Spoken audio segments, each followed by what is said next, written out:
आज हम UPSC prelims 2025 के लिए शुरू की गई आरंभ सीरीज में 2024 से 25 में चर्चा में रही कुछ बीमारियों के बारे में जानेंगे, जिनसे हर साल यूपीएससी प्रीलिम्स में काफ़ी सवाल पूछे जाते हैं।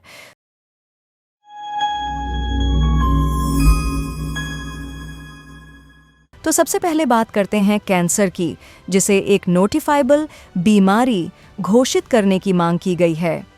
कैंसर एक गंभीर बीमारी है जिसमें शरीर की कोशिकाएं अनियंत्रित रूप से विभाजित होकर ट्यूमर बनाती हैं। दरअसल यह सामान्य कोशिकाओं के संपर्क निषेध की क्षमता खो देने से होता है। इसके होने के कारणों में भौतिक, रासायनिक और जैविक तत्व हो सकते हैं।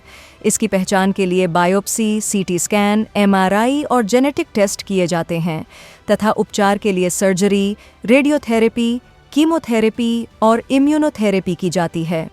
मेपल सिरप यूरिन डिजीज यह एक दुर्लभ आनुवंशिक विकार है जिसमें शरीर ब्रांच्ड चेन अमीनो एसिड्स जैसे ल्यूसीन, आइसोल्यूसीन और वेलिन को सही तरीके से मेटाबोलाइज नहीं कर पाता। इसका कारण branched chain alpha keto acid dehydrogenase enzyme complex की कमी होती है। यह बीमारी ऑटोसोमल रिसेसिव पैटर्न में मिलती है। इसके उपचार में जीवन भर कम प्रोटीन आहार का पालन करना और BCAA का सेवन सीमित करना शामिल है। हंता वायरस पल्मोनरी सिंड्रोम। हंता वायरस एक वायरस है जो कृंतकों द्वारा फैलता है और मनुष्यों में गंभीर बीमारियां और मौत का कारण बन सकता है। HPS मुख्य रूप से अमेरिका और कनाडा में पाया जाता है। संक्रमित कृंतक अपने मूत्र, मल और लार के माध्यम से वायरस फैलाते हैं जो एरोसोल के रूप में हवा में फैल सकते हैं। HFRS हंता वायरस से होने वाली एक अन्य बीमारी है जो यूरोप और एशिया में होती है। प्रारंभिक लक्षणों में बुखार, ठंड लगना, मांसपेशियों में दर्द, थकावट, सिरदर्द और पेट में दर्द शामिल होते हैं। इस बीमारी से श्वसन लक्षणों वाले 38% लोग मृत्यु का शिकार हो सकते हैं। इस बीमारी का कोई विशिष्ट इलाज नहीं है और उपचार मुख्य रूप से लक्षणों को नियंत्रित करने के लिए होता है। डायबिटीज़ एक दीर्घकालिक बीमारी है जिसमें रक्त शर्करा का स्तर अधिक होता है।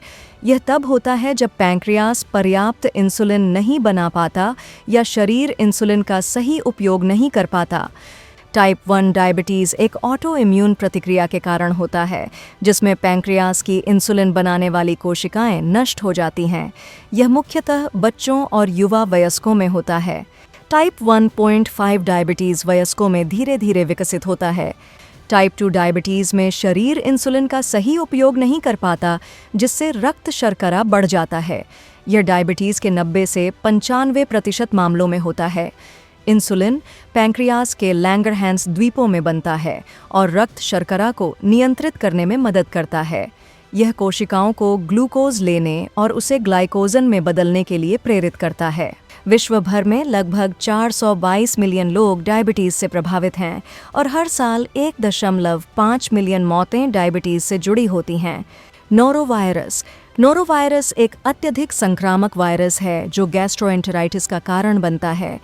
इसे सर्दी का फ्लू या पेट का वायरस कहा जाता है, लेकिन यह इन्फ्लुएंजा से संबंधित नहीं है। यह non enveloped single stranded RNA virus है और विंटर वॉमिटिंग बग भी कहलाता है। यह वायरस संक्रमित व्यक्ति के संपर्क, दूषित भोजन या पेय के सेवन और दूषित सतहों से फैलता है। इसके सामान्य लक्षणों में उल्टी, दस्त, पेट में ऐंठन, हल्का बुखार, सिर दर्द और शरीर में दर्द शामिल हैं। तो दोस्तों, आज के लिए बस इतना ही। मिलते हैं अगली वीडियो में एक और महत्वपूर्ण टॉपिक के साथ। तब तक कमेंट में ज़रूर बताइएगा कैसा लगा आपको आज का ये वीडियो।